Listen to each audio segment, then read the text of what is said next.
राष्ट्रवादी काँग्रेसचे आमदार निरंजन डावखरे यांनी आमदारकीचा राजीनामा दिला असून ते आता लवकरच भाजपमध्ये प्रवेश करण्याची शक्यता आहे। मुख्यमंत्री देवेंद्र फडणवीस यांच्या उपस्थितीत उद्या सकाळी 11 वाजता त्यांचा भाजपमध्ये प्रवेश होणार आहे। निरंजन डावखरे कोकण विधान परिषद मतदारसंघातून आमदार म्हणून निवडून आले होते। राष्ट्रवादी काँग्रेसमध्ये वडील वसंत डावखरे यांच्या निधनानंतर निरंजन एकाकी पडल्याचं चित्र होतं।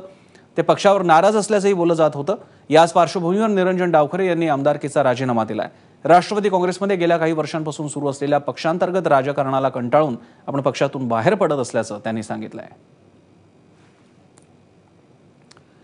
राष्ट्रवादीला सोडचिठ्ठी दिल्यानंतर निरंजन डावखरे यांनी काय म्हटलंय पाहूयात।